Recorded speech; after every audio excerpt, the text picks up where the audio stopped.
Ladies and gentlemen, the ringing of that phone bell means mystery, adventure. Nero Wolfe's office, Archie Goodwin speaking. Yes?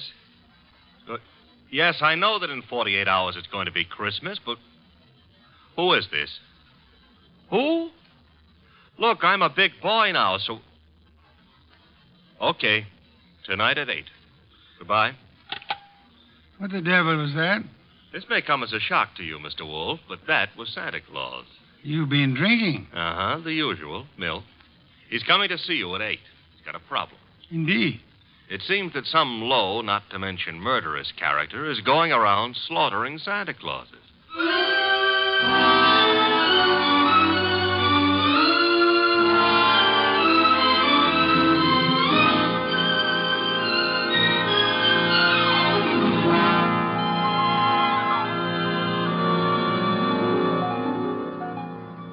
Ladies and gentlemen, it's the bulkiest, balkiest, smartest, and most unpredictable detective in the world. That chair-born genius, Nero Wolfe. Created by Rex Stott and brought to you in a new series of adventures over this NBC network in the person of Mr. Sidney Greenstreet.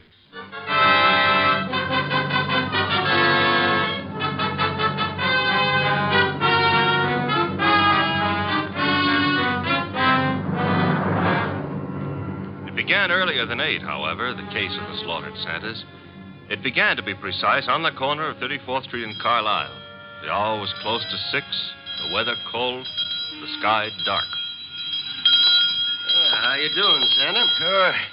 I'm freezing to death, officer. It's a cold day. You packing up? Yeah, I guess so. Not many people around anymore. Oh, heading for home and dinner. How was the collection? Well, I don't need no armored car, but a few dozen kids are going to have something for their Christmas stockings. Your competition, the guy in the opposite corner, is already screaming. Probably got low blood pressure. Yeah, give me a hand to get the collection pot off the chains, eh? Sure, there you go. Yeah, thanks. Yeah, I'll just walk you down the block. Got a phone in. Okay, fine. One Santa's still left. Wonder what he's waiting for. Santa Claus. Well, watch yourself going down those chimneys tonight, eh? Sure. Well, I'll cut across the avenue here. Be seeing you. Hey, that car coming down the street. Got its lights out. Look out!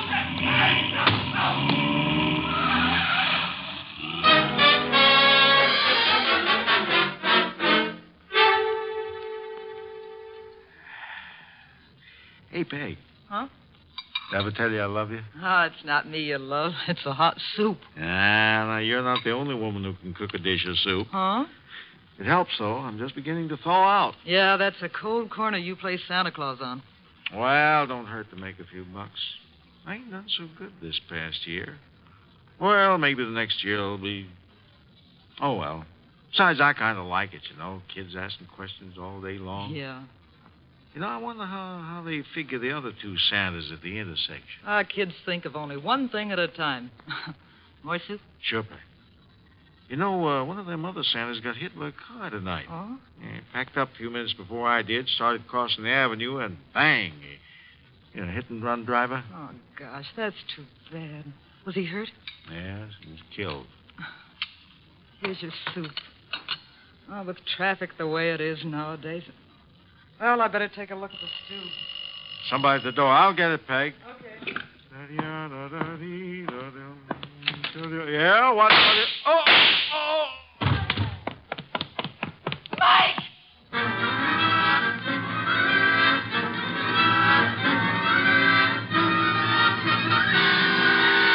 Wolfe? Yes, Archie? I've been thinking. Good heavens. Oh, I admit it won't bring about a national emergency. But, Mr. Wolfe, Christmas is only a couple of days away. If you're hinting about your present... No. I was just imagining you behind a team of reindeer. Your imagination is morbid. You'd make a wonderful Santa Claus. Phooey. You've got the perfect build for it. Of course, as for character... Archie. Yeah? Can you picture me scrambling down a chimney? Well, they might have to build bigger chimneys, but... Bah. There's that, too. However... That is the front door. True. I was thinking... You might see who it is. Well, if nobody's been lying to me on the phone, that'll be Santa Claus. Let him in. But I haven't decided what I want for Christmas yet, Mr. Wolfe. For example, should she be blonde or brunette, tall or short? Archie. On my way. Good evening. I dislike dawdling on anyone's doorstep. Well, stop dawdling. Come in, please. Mr. Wolfe has been warned of my arrival. He has. Through here. Mr. Wolfe, this is Santa Claus? My name is Barton, John Barton. How do you do, sir? I have no time for the social graces, Mr. Wolfe. I'm about to be murdered. Hardly in my house. I have objections. I'm a frightened man, Mr. Wolfe. Indeed. This costume you see me in is responsible for it all. Why are you in it? I had a notion it might be, well, entertaining to play Santa Claus in public. I'm a wealthy man, sir. I can afford to have whims. Therefore, I have assumed this masquerade. However, it apparently is going to be the death of me. Mr. Barton, you have adequately conveyed an atmosphere and an emotion. I suggest you concentrate on facts now. Very well. I have been acting as Santa Claus for the Tuberculosis Fund. My station is the corner of 34th Street and Carlisle Avenue. I might add the northeast corner. Why? Because at that intersection there have been two other Santa Clauses. One on the southeast corner and one on the southwest corner. 3 Santa Clauses, then, on 3 corners. Yes. Now then, earlier tonight, the man on the southwest corner started home. He was crossing the avenue when he was run down and killed by an automobile. A regrettable accident. The car was running without lights. It deliberately ran the fellow down and then vanished. Not an accident, Mr. Wolfe. You saw this yourself? I did. 1 Santa Claus dead. The man on the southeast corner got home all right. According to the radio news flash, that's where he was killed by bullets. Coincidence? Possibly, but I wouldn't want to risk my life on the chance. This is Friday night. In the nature of things, you would have made 2 more appearances. Very well, Mr. Barton. I'll write you a check as a retainer, then hurry along home. I'm late now. No. I beg your pardon. You will neither hurry home nor notify anyone at your home of your whereabouts. But you will remain here until such time as I think it's safe for you to leave. The house is well guarded. I can't do that. In which case, I cannot accept you as a client. I fail to understand. Mr. Barton, it is very easy to murder someone. Avoiding the consequences of such an action is something else again. However, I'm assuming that you're not primarily interested in what happens to your murderer after you're dead. Of course not. Therefore, you will remain here. Archie? Yep. First, the corner of 34th and Carlisle, a complete report. But that's nonsense. The corner will be deserted now. Mr. Barton, you're hiring my intelligence. You will therefore permit me to use it as I see fit. A complete report, Archie. Right, sir. You will then visit Inspector Crane at headquarters. You will, in whatever manner you find effective, collect all the police information about the 2 already murdered Santas. Fine. The manner, I think, will be applying a blowtorch to the inspector's toes. Your levity is ill-timed. The inspector is likely to throw me out of my ear. Your problem. My ear? And on your way home, you might stop in at Mr. Barton's place. I don't see any purpose in that. Mr. Barton, there is a basic problem to which we must find an answer. Whether those 2 men were murdered because they were Santa Clauses or because their deaths were merely preliminaries to yours. Archie, I suggest haste. Yes, sir. And avoid blondes. I would like you to be home in time for Christmas.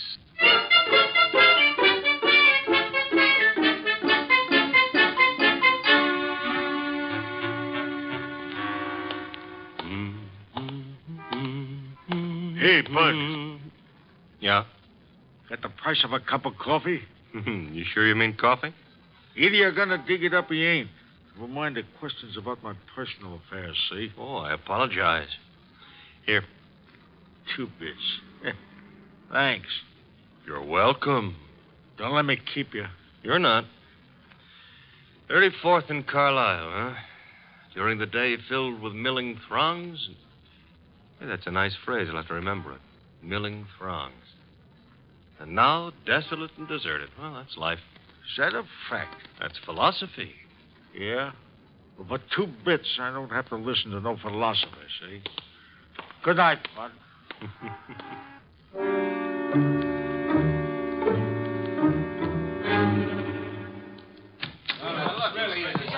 Uh-oh. inspector's got company. If all you reporters will shut up and ask your questions one by one, I'll answer them. Inspector Kramer, it's true a couple of Santa Clauses have been knocked off tonight?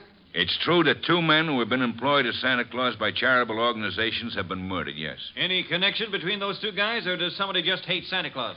Well, so far as we know, there is no connection. That means it could be maybe some kind of maniac who decided he doesn't like Christmas or Santa Claus. Is that right? The department is investigating along those lines. Like how?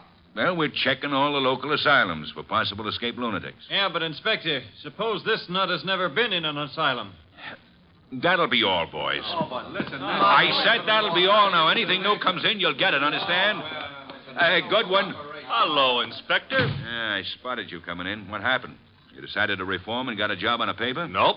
I'm a public-spirited citizen, that's all. Yeah, I could add a few things to that description with practically no strain at all. Mr. Wolfe and I are very sentimental about Christmas. We object to Santa Claus being killed. Nuts. Oh, Inspector, aren't you in favor of Christmas? I'm in favor of Christmas. I'm in favor of motherhood. Leave motherhood out of this. Neither of us are mothers. Our chances of becoming mothers aren't too good either. And furthermore, Okay, you're not giving, so get out of here. Thank you, Inspector. But Goodwin, Yeah? in case Wolfe decides to send me something for Christmas, you know what I wish he'd send me? What? Your head.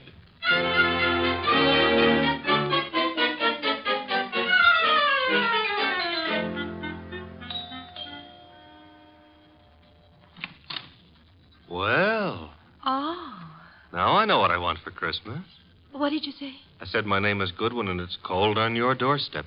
Oh, I'm sorry. Come in. Mm-hmm. You didn't mention your name. I'm Laura Barton. Mrs. Laura Barton? No, Fine. That is, what relation are you to John Barton? his niece. Why do you ask? Oh, you've got a beautiful voice. All this marble and no butler? I don't know where Pleasant is. He should be here. Have him shot at sunrise. Oh, Laura. Wayne, this is Mr. Goodwin. I never heard of him. What does he want? Well, I don't know. Wayne what? Stevens? Uh-huh. Friend of Mr. Barton? Half-brother, but we seem to be doing all the answering. How about your answering some questions, Goodwin? I'll try. Come into the library.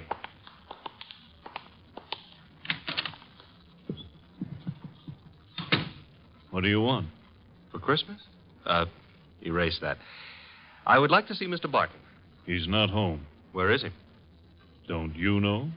I wouldn't have come here asking for him if I did, would I? I suppose that's true. What did you want with him? Conversation. About? Anything. You see, I like to talk to rich men. Are you rich? I can't play the piano either. You could always learn. But being rich is harder, I found it. Mr. Goodwin, you must have some reason for coming here, some reason concerning Uncle. Laura, you're being imaginative. Well, Uncle is late. He's probably still on that street corner playing Santa Claus. He enjoys it. Why bother about I don't know, except... He's never been as late as this? Well, no. Not since he started that masquerade of his. Would you happen to know where the butler is? Out getting drunk, I suspect. He was in the kitchen a little while ago. Disappeared. Pleasant likes to look on the wine when it's red. Or even when it's rye. No, I take that back. Oh, you do? He prefers Irish whiskey. We don't stock it. Therefore... Oh, too bad. I better run along. Good night, Mr. Stevens. Miss Barton. Good night. I'll see you out.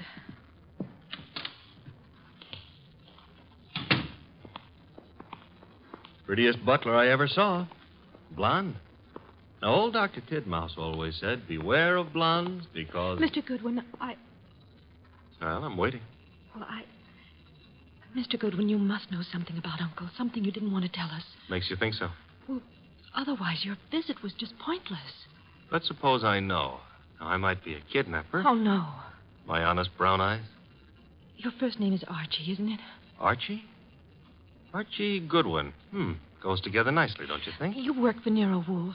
You're going back to him now? I might be, but then again, I might be going to the movies. I recognized you. Your pictures have been in the papers. Take me with you to see Mr. Wolfe. You can trust me. I never trust blondes. That's unfair. Well, no, I don't trust brunettes either. Furthermore, I'm not sure Mr. Wolfe would want to see you, so So? So why don't you, trail me home,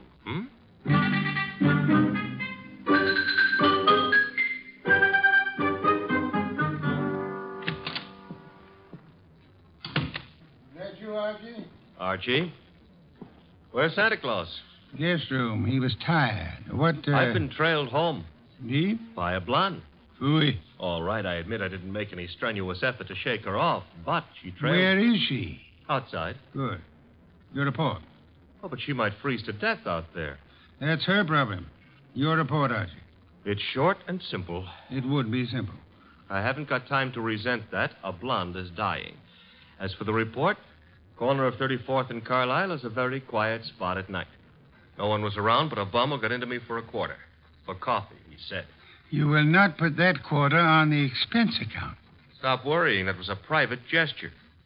There were 4 corners. Corner number 1 had a dress shop on it. Corner number 2, a drugstore with a beautiful redhead in the window making with a hair rinse. The ad said her name was Noreen, but it didn't give her phone number. Archie. 3rd corner was devoted to a shoe store, and the 4th corner had a bank on it. A bank? Uh-huh. Kind of thought we'd have a pause at that point. Mean something? Inspector Kramer's information consisted of... You're being coy. Kramer furnished the information the police could find no connection between the 2 murdered Santas. Except for the fact that they were both playing Santa Claus. Isn't that a little on the obvious side? This is an obvious case. The Barton home, Archie. Marble and old lace. The butler, his name is Pleasant, was among those missing. Among those present, Laura Barton, the old man's niece, and Wayne Stevens, his half-brother. Ah. Yeah, only for Laura. Stevens was not at all pretty. It was Laura Barton who followed you here. It was Laura. Archie, go upstairs and... Oh, now, wait a minute. The girl, the weather, common humanity demands that you have... Louis, you speak for yourself, not humanity. I'm human. On occasion, a debatable point. Very well. Let her in. Oh, thanks. Laura, come in. Laura Barton, Mr. Wolfe. How do you do? How much money do you inherit on the death of your uncle? What? That is known as a shock treatment. However, I need an answer. Oh, Uncle isn't dead, is he? That, for the moment, is irrelevant. How much? Half his estate. The other half? Wayne, Uncle's half-brother. Very well. Archie, will you go upstairs and inform Mr. Barton that his niece is here? Uncle is here? On my way.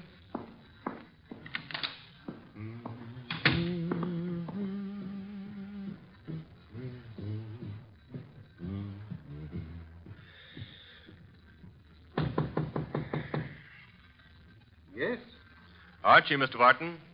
Come in. Mr. Wolfe would like you to come downstairs.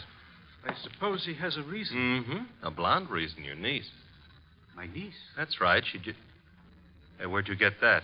A man of my wealth finds it safer to carry a revolver. But it's not safe to point it at people, especially for the people. Turn around, Goodwin. But, Mr. Barton, we're protecting you. By letting that girl into the house, if I had the time, I'd be amused. As it is...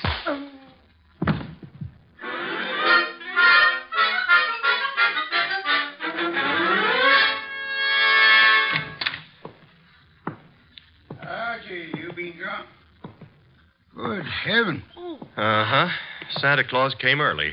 Your head. Which one are you referring to, my own or the one Santa gave me? You had better sit. No, I had enough trouble getting up a little while ago. I'm staying out of any positions in which I might have to do that again. Mr. Barton is among the missing. Indeed. Mm-hmm. Hit me on the head and used the back exit. I checked with Fritz in the kitchen on the way here. He offered a reason for his peculiar behavior? Laura Barton. So? I don't understand. Uncle wouldn't do... Uncle apparently has. He also, would appear, fancies himself in costume. Well, he used to be very much interested in the stage. He acted for a while a long time ago till the family objected. Archie? Got it. Nero Wolfe's office. Archie Goodwin speaking. You recite very nicely, Goodwin. This is Kramer. Let me have Wolfe, huh? Mr. Wolfe? Inspector Kramer. Yes, Inspector? The papers haven't been carrying it, Wolfe, but you're working on the Santa Claus case, aren't you? Possibility? You didn't send Goodwin down to headquarters on a possibility. Never mind. We're working on a line down here, Wolfe. Now, look, if it doesn't strain your professional ethics, you might be able to help. How? There's a bank on the corner of 34th Street and Carlisle. We got the thought that suppose a gang was preparing to take that bank tomorrow morning. Those Santa Clauses have been on the corner for nearly a week now. They might have noticed something about the bank's routine, guards or what have you, that could interfere with the gang's plan. A mighty ingenious and imaginative thought, Inspector. Hey, you didn't say yes or no. I have at the moment no opinion. That's all you're going to give us? At the moment. However, Inspector, in a very little while I shall give you, the murderer. Archie, Miss Parton will remain here. As for you... Yeah? You will return to 34th Street and find our coffee-loving friend. You will persuade him in whatever manner you think best to return here with you. Huh? Yes. You know, I think it possible you may be able to put that quarter on the expense account after all.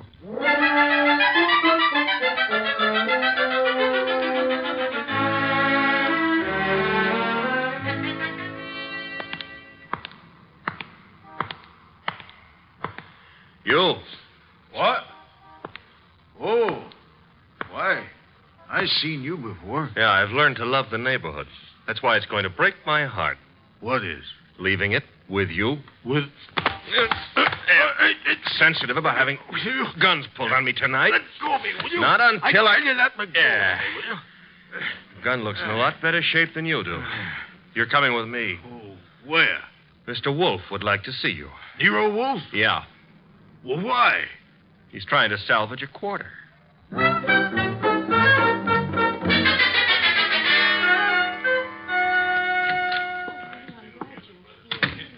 Archie. Uh-huh. Complete with, he wouldn't give his name. He did have a gun to it, though. This one. Yes. Archie, you know Miss Barton, of course? Hi. And Mr. Stevens? He joined us a moment ago. Miss Barton thought she'd be happy if he were here. Hello, Stevens. That's not the only reason I came. My brother is still missing. I'm concerned. Yes. You, sir, will you sit down? Watching people stand makes me uncomfortable. I don't have to. You do. Archie is stronger than you are. All right. That's better.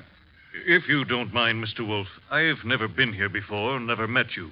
But you look as though you could handle things. I think my brother's been kidnapped. Possibility we shall have to consider. Miss Barton, perhaps you have a theory, too? Well, I don't know. Uncle's been behaving strangely for weeks now. In what way? Well, I'm not sure.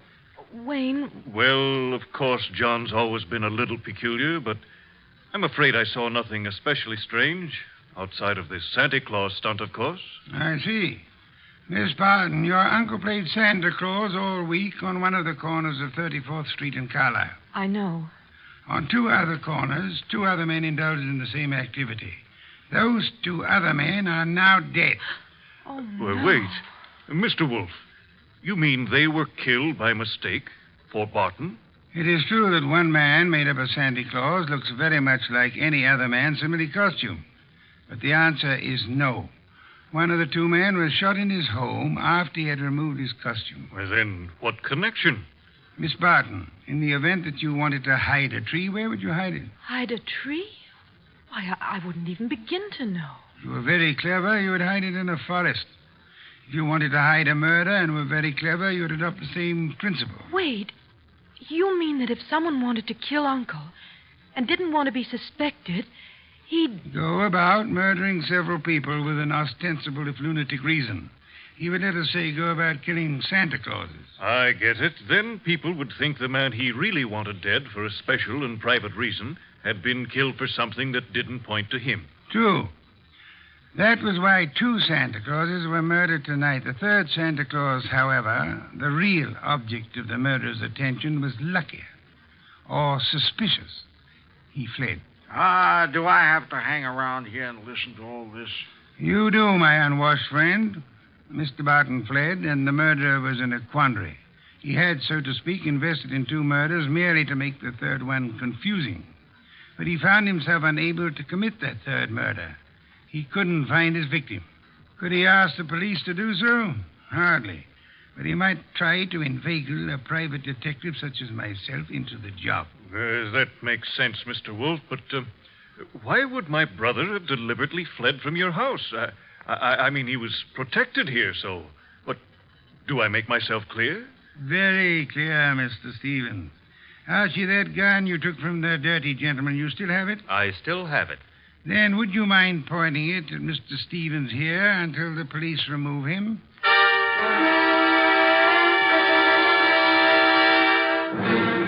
All right, come along, Stevens. Well, that's the end of Mr. Stevens. Inspector Kramer will take good care of him from now on. But now, Mr. Wolfe, Laura and me and the refugee from a washcloth over here would still like to know how and why and who was involved. I knew two people had a motive for John Barton's death. Laura Barton and Wayne Stevens.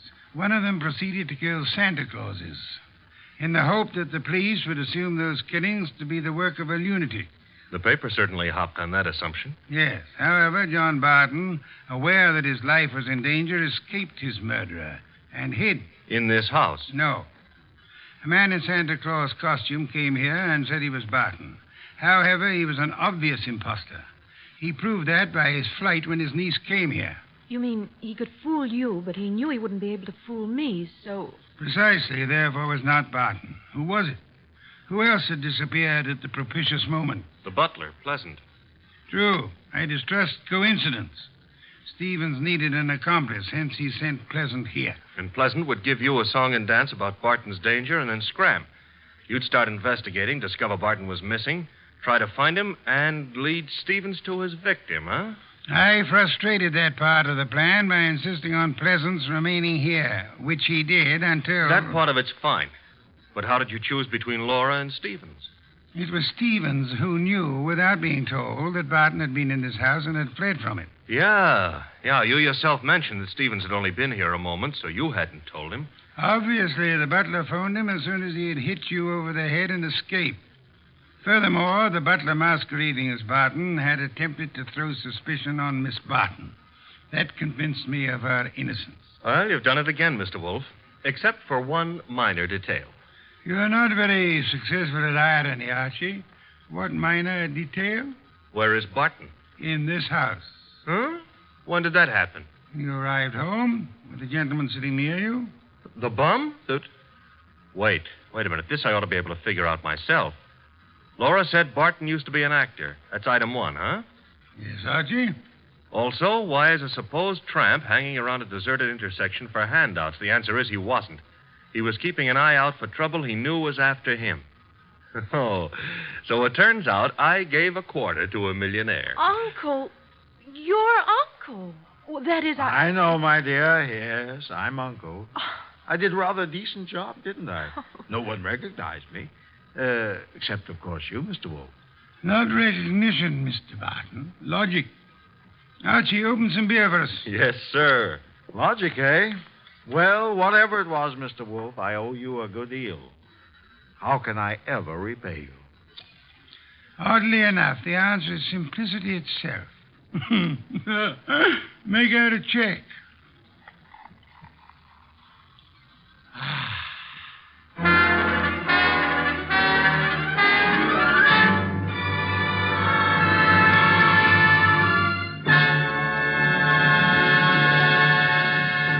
You have been listening to The New Adventures of Nero Wolfe, starring Sidney Greenstreet.